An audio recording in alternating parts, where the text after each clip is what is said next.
Hi everybody, Leonie from the iMoot support team here. I'd just like to welcome you to Gordon's session this evening, this morning, this afternoon, wherever you are, whatever it is in your part of the world. Welcome and thank you for attending, and I'd just like to thank Gordon for making himself available to share his knowledge with us as part of this session. So I'll hand over to Gordon. Thank you, Leonie, and thank you everyone for coming along today. I hope everyone's having as good an iMoot as I am. I've certainly found some very interesting things over the past couple of days. Okay, so welcome to this session on minor tweaks that can be made to Moodle to make life easier for users. I've recently taken up a new post, so I'm going to talk mainly about my experiences as a Moodle and Mahara site administrator and learning technologist in my previous role at the Royal Conservatoire of Scotland. I'll start with a quick overview of designing learning technology services and then move on to showcase some themes work before looking at some minor code hacks to change the default values to suit your own institution. Time permitting, and we certainly had sufficient time for it in the first run of this session, I'm going to finish with a walkthrough of changing the URL link so that the user can click on a link in a specific Mahara page from the Moodle course and arrive already signed in when Moodle and Mahara are linked together.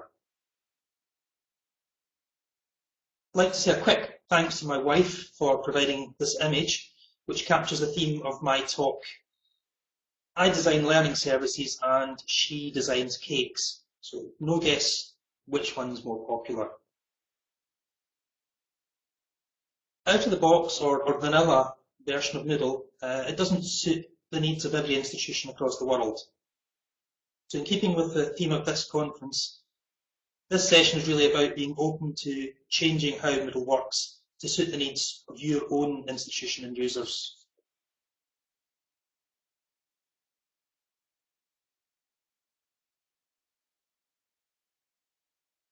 Let's start with a little bit about service design.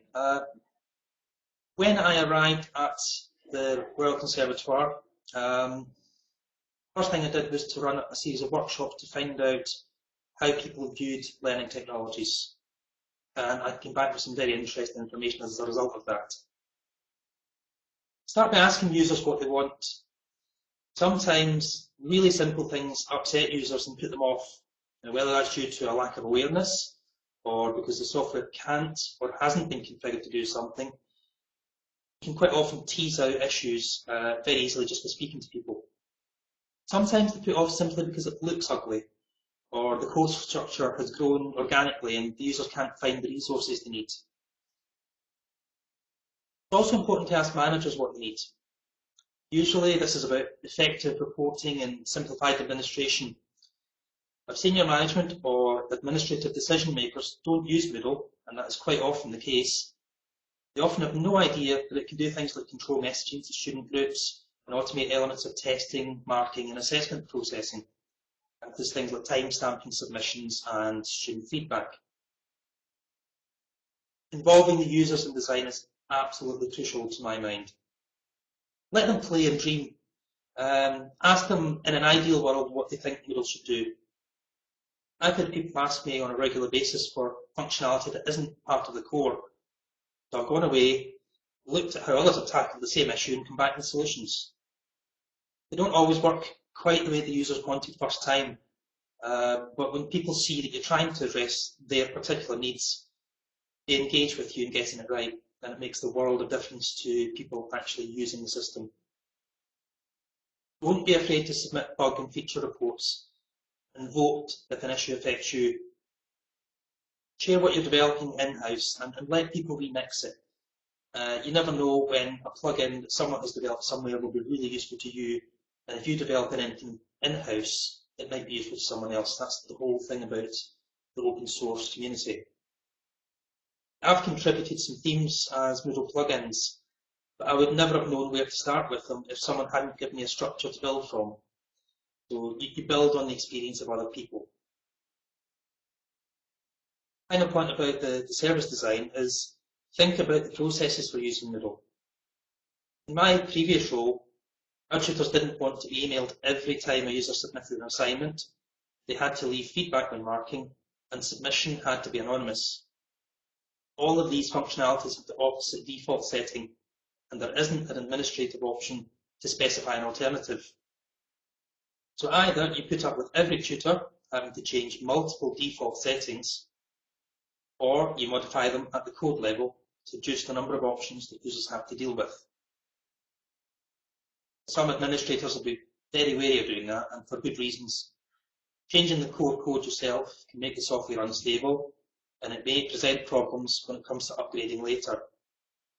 Standard disclaimer on that is any changes you make are at your own risk. Personally, I think calculated risk is required for innovation and enhancement. The tweaks that I'm going to show you today are very minor, and I've never had any issues with them. But I have to say, life was easier for the users after the changes were made. I'd like to ask a quick question, if we could have a show of hands on that. Three possible answers here. So I'm going to start with, do users have easy access to changing how Moodle looks? Your answer is no. Put your hand up. Good. If the answer is yes, they have easy access to changing how Moodle looks, but there's a limited range of possible looks for Moodle, can you put your hand up? Okay. Final possible option is yes, our users can change how Moodle looks quite easily, and we've got lots of options. Raise your hand if that's the case. Okay, and maybe a few of you are not quite sure. Thank you.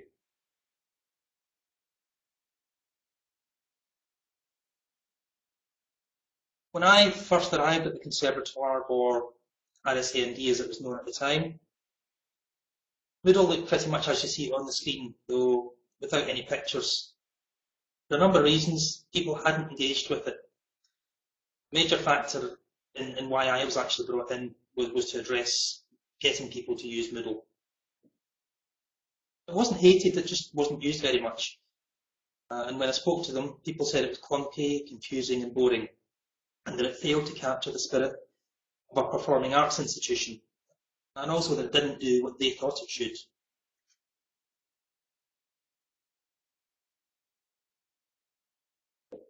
So I ran a series of focus groups to identify what people wanted Moodle to do and how it should look. And I got back some interesting results, such as this one that's on the screen. After we covered the usual Moodle with Lego and what do you want Moodle to do, I showed how other institutions presented Moodle, and we talked about what do you want Moodle to look like. The standard answer to that was not Moodle, which wasn't particularly helpful, and we then looked at how they would design Moodle to do what they think it should functionally achieve and how it should look. Although some of the visuals that came back initially were quite traditional. I'm just going to click through a small selection of mock-ups that arose from the paper and pen sessions. And people got to express themselves creatively in designing what they wanted Moodle to do and how it should look.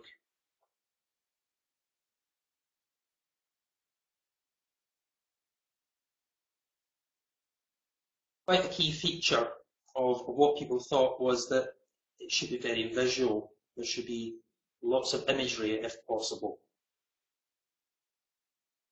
They also wanted things to be very, very clear in terms of the structure and layout, so that all the key information that the user needed was there at their fingertips.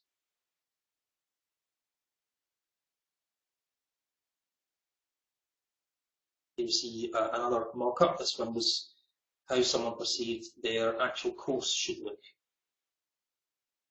There's quite a lot of use of multiple columns there, that they wanted to structure things so they weren't wasting space.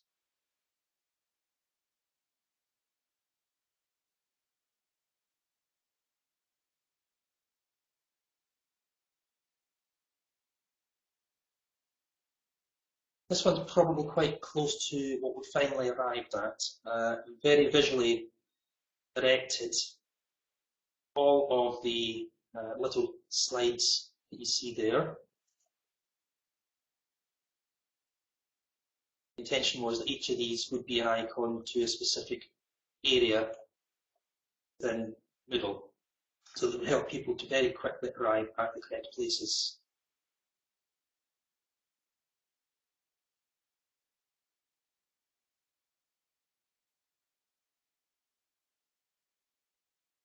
So after talking to people and letting them play with colouring pens and post-it notes and scissors and magazines, obviously scissors, that was done under supervision because we were talking about teaching staff here, I came up with our first regeneration of Moodle, and people were happy for a while.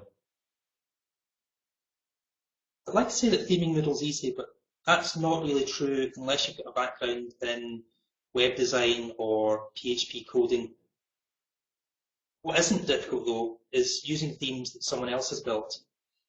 If they're downloaded from Moodle plugins, then someone's already gone through the process of checking that they install correctly, work as expected, and meet certain minimum requirements.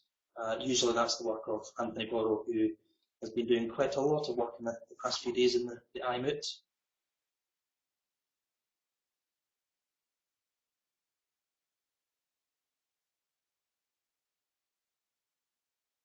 At the end of the day, a default theme is only an attempt to present a consistent generic look and feel that will be considered okay by most people.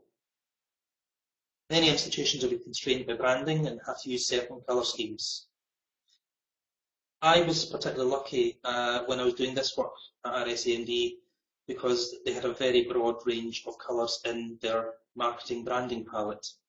So I was actually able to develop several different looking themes, different colour schemes, very easily without any fuss whatsoever. After this set of branded themes that's on the screen was released, I was then able to focus on developing a range of accessible themes. I had a particular issue with a large proportion of our student body had dyslexia, so a lot of the focus that then went on to developing themes was very much down that direction, making themes as accessible as possible. If your learners are disadvantaged by your colour scheme and layout, however pretty it is, then you've got a problem. And likewise, if your learners or your staff don't use Moodle because it's poorly laid out or just doesn't look nice to them, you've got a problem. Restricting the look and feel to one single theme, and I'm delighted to discover that everyone who's here today doesn't have that particular issue. But it's a terrible policy if you have that, is that no one can change the theme because you will disadvantage users.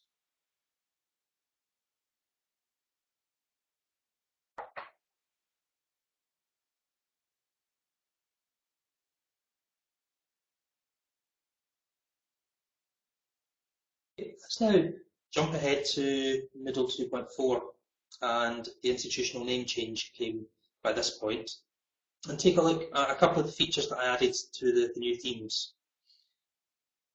Giving the user some choice can make all the difference. I don't think I need to explain to anyone who's attending this particular conference the importance of personalisation. I'd rather show you a few examples of how I took a base colour scheme and created a series of very different looking themes that all work exactly the same way, but which address some accessibility issues or give the users the opportunity to have fun with how Moodle looks to them.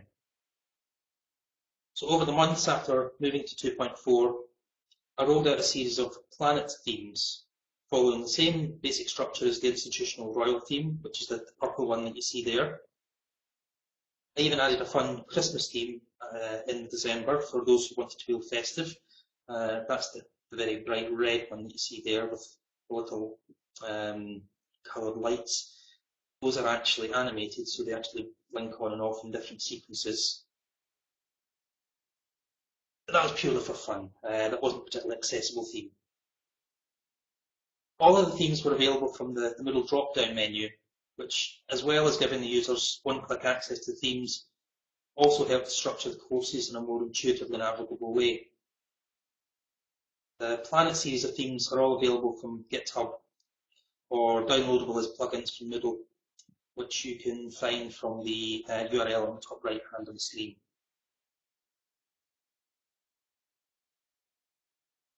I've also added links to all of the discussions or resources that I'm going to be talking about today onto the course area, so do feel free to explore those.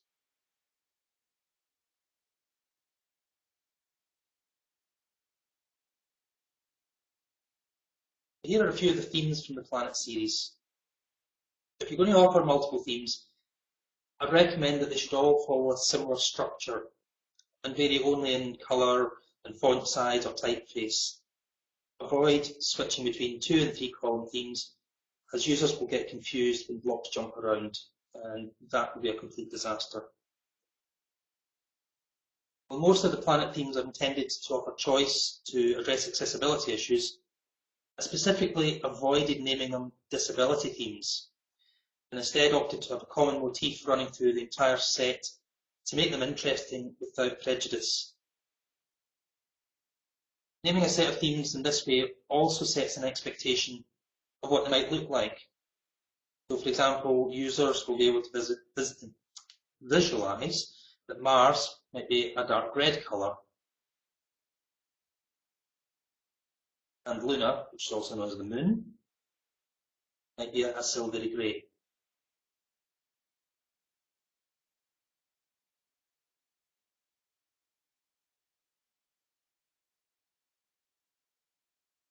The example on the screen is Earth, and we'll now take a closer look at a couple of the features that I've added to this. These are available in all of the Planet themes.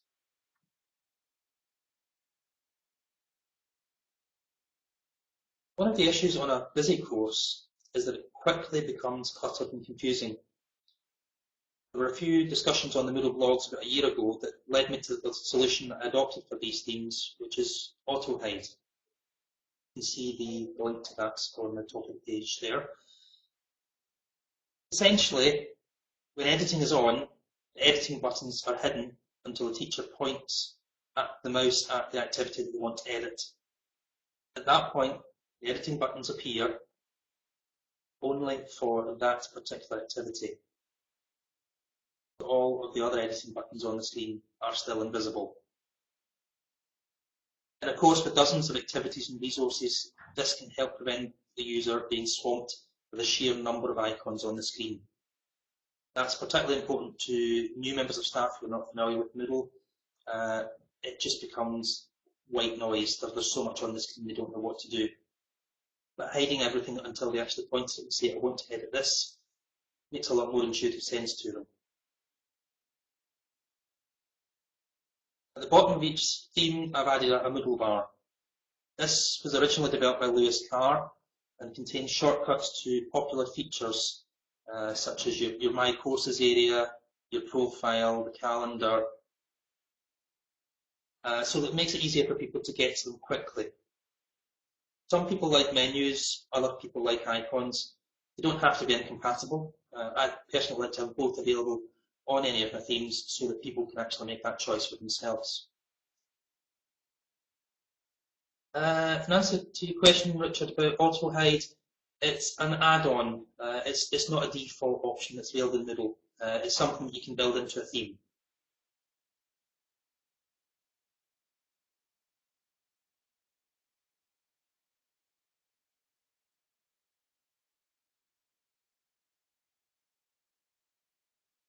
In this next section, we're going to look at some code edits to change the default settings for assignments site-wide.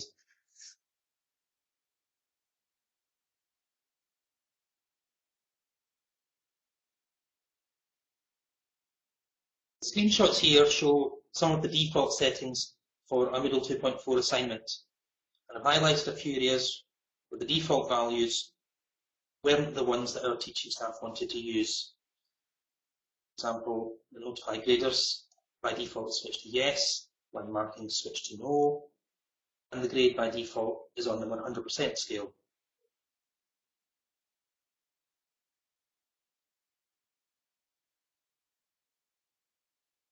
My view on this is that getting staff to engage with Moodle has always been, don't make it any harder than it needs to be.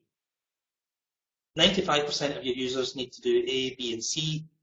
then why wouldn't you make it easy for them to have A, B and C as a default so they don't need to change anything?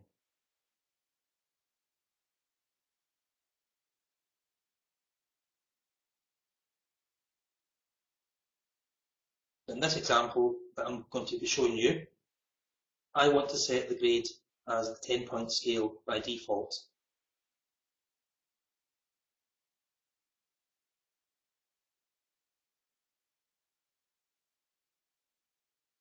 Modifying the default scale is documented on Moodle, and I've given you the link to that. I'm going to walk through the process here so you can see it's quite straightforward. In the settings block, go to Site Administration, Grades, Scales. You see the scales that you have created here. Got two scales, Rainbow and the 10-point scale. If the scale doesn't exist yet on your Moodle, then create it here by clicking on the Add Scale button. So you pick the scale that you're interested in and click on the Edit button. I'm going to show you both because I want to show you something that appears when you do so.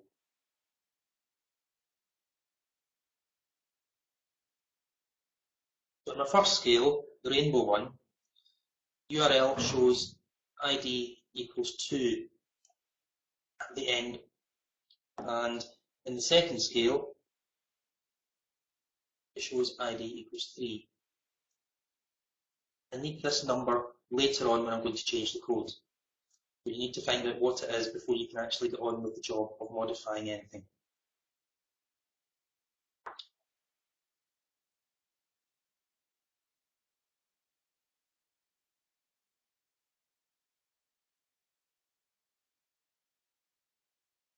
My recommendation, and I don't think I'm alone in this, is that when modifying any code or when adding new plugins, to start with a test copy of Moodle. This should ideally be a restored backup of your live site on a testing server so that you can identify if there are any knock-on effects to existing settings and courses. Take a copy of the file that you're about to modify and add the prefix old to the name. That way it's easier to undo the change if you mess up the code, simply by deleting your test file and renaming the old unmodified file to put it back. Unless you're logged in as the root user, which isn't recommended, you need to switch the permissions on the file to make yourself the owner so you can then edit it. You just need to remember to switch the ownership back once you've finished to root or admin or whatever the default is for your site. After that, you just need to edit the file, save the changes, reset your file permissions, and test the results on Moodle. And if everything works fine, you can then follow the same process on your live site, obviously after taking a backup in case anything goes wrong.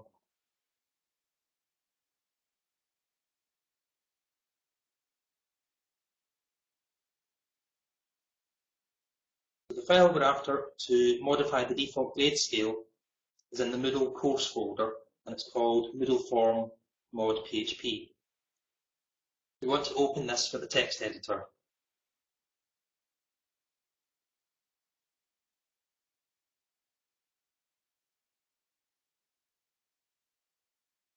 You search for the text set default grade, shown here, including the brackets and the quote mark. You'll find an entire line of code that reads mform set default grade, 100. Change the value of 100 to the value of the new grade you want to use. Add a negative sign to the number. So in my example, it will be -3.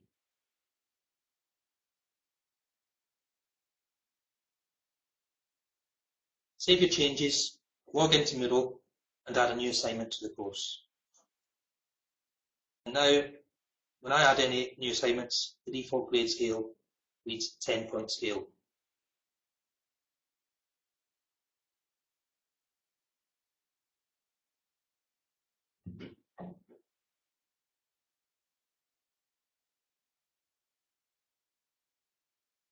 The next thing I want to change is the default settings for notify graders.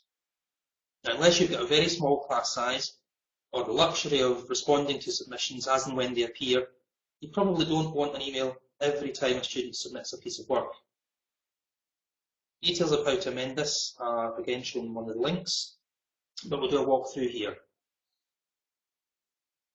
But you'll see two folders related to assignments on Moodle.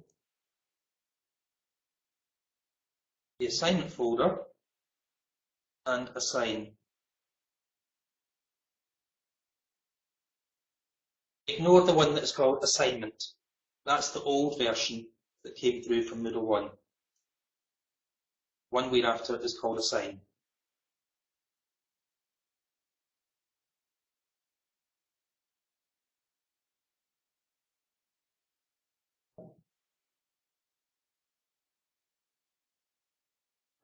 And within mod assign, we have the mod form PHP. You need to change the line set default send notifications, and where the value is set to 1.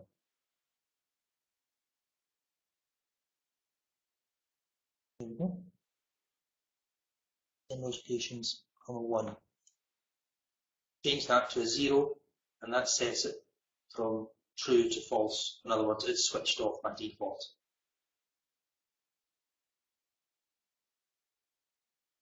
Modifying the notify grader about late submissions will be handled in exactly the same way. It's just a few lines further down the page, though personally I think it's better to leave that enabled so that staff get an extra reminder about late work.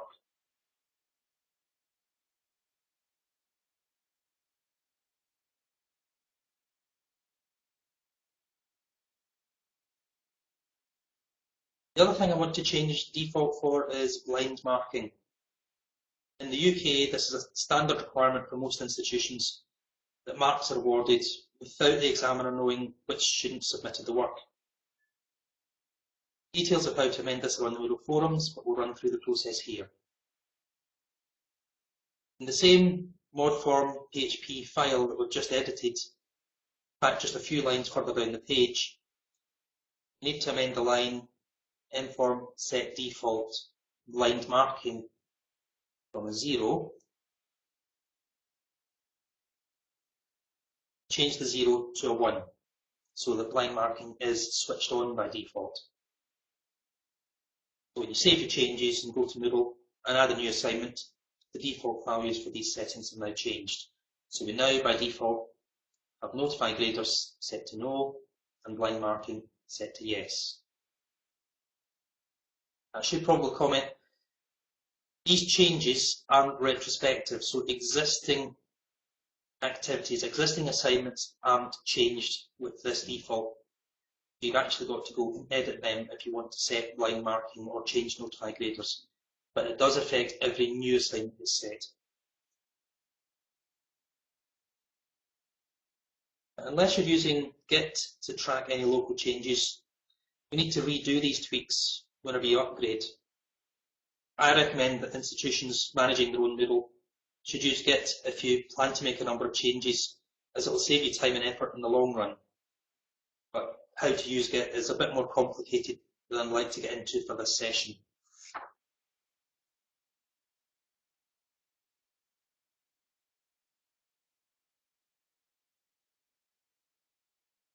If users have iPads or other tablet devices, you may have a problem with automatic setting for PDF documents, because the embedded document cannot be scrolled past the first page. There is a Moodle tracker issue on this, but it still hasn't been resolved.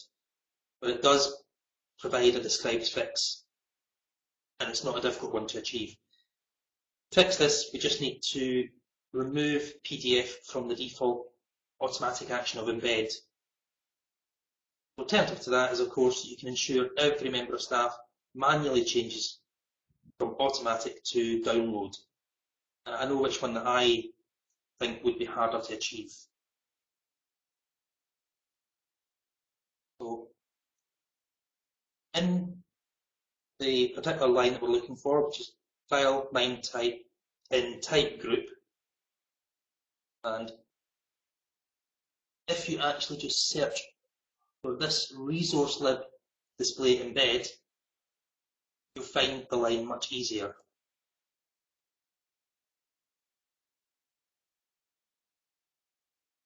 You see it there. This is part of the same line that we're going to edit. The start of it is a bit of a mouthful to actually read out. And what we're looking for is within that, there's a section for PDF. If we just delete that, gone, and therefore PDF isn't embedded by default in the automatic settings. And therefore anyone who's using a tablet device can download the PDF straight onto the device and open it normally.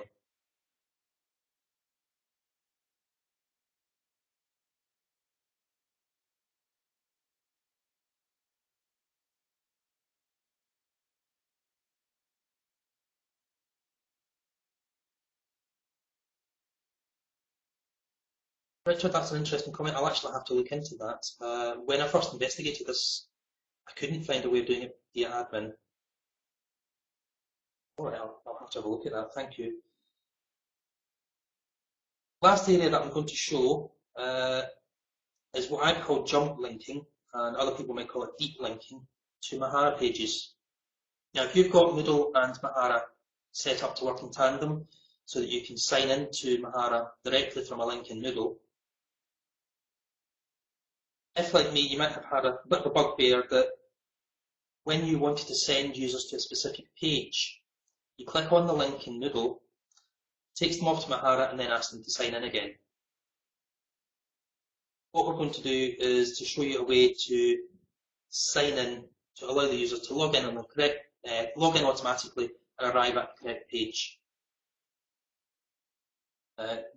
Details for this have just been updated on the Mahara manual, so there's going to be a link on this course area specifically for that to show you how to do it step by step. But we're going to run over it here just so that it makes sense. Starting point is you copy the network servers link. Now this is usually something like mnet jump.php host ID equals 3 is how it ends. Depending on your institution, you might have that little block is called the network servers, or it might be simply you've created a little HTML block with a picture of the Mahara logo on it, as I've seen is quite popular. But if you can get a copy of that link and paste it into a text editor, so you can then start to modify it, you then add and want URL equals onto it.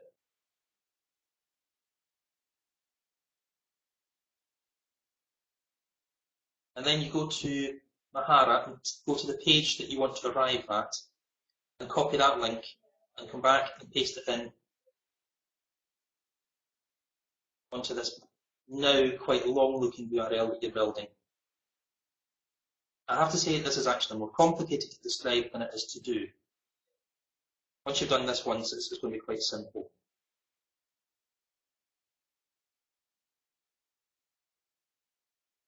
The next part of this is we delete the start part of the Mahara URL. So the bit that's http mahara.org.uk, whatever your particular institutional URL is. Leave us just with the bit that's view/view PHP and the ID for the page that you want to arrive at. We've now got to replace some of these symbols. Specifically, the little slash mark, question mark, and the equal sign with the hex code for those symbols. So the slash gets replaced by %2f, question mark is replaced by %3f, the equal sign gets replaced by 0.3d. Sorry, not 0.3d, %3d. Having done that, you can then take the whole URL that you've now written out and paste it in as your URL on Moodle. The great thing is, having done this once, you can copy this entire long string URL and then just change the bit at the end, which is the ID for the page on Mahara that you want to arrive at. So having done this once, you can actually just reuse the same piece of information every single time and just change the end target page. So that becomes quite simple to achieve once you've done it once.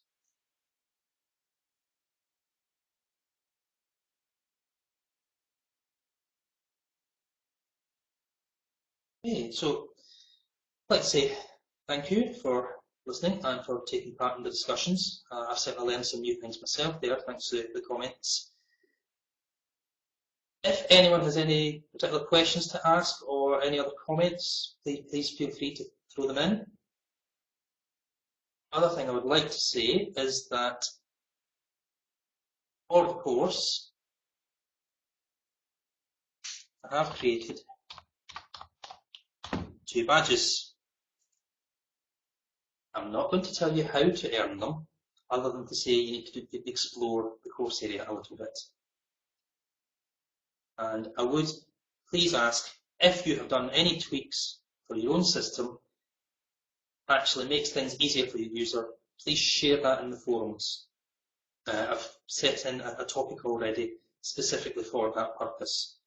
Do share anything that you've done that actually made things easier for your users, and hopefully the rest of us will then be able to take that on board and have a think about how we can possibly enhance the experience for our own users.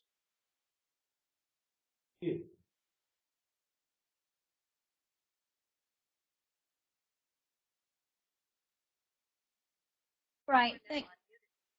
Great, thanks Gordon for that. That's much appreciated. We appreciate your time and effort in completing the presentation for us tonight, this afternoon.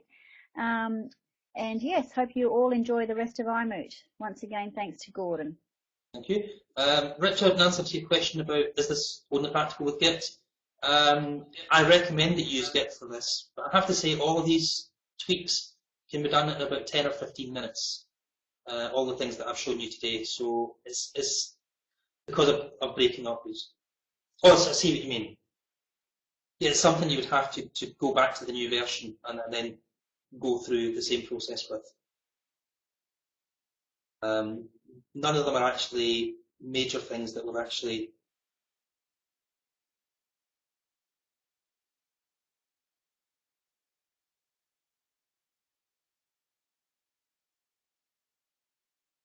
yeah, that's a fair point. You miss things, do manual tweaks. It's I guess about keeping it documented with a good checklist every time you upgrade, and I guess that depends how often you upgrade.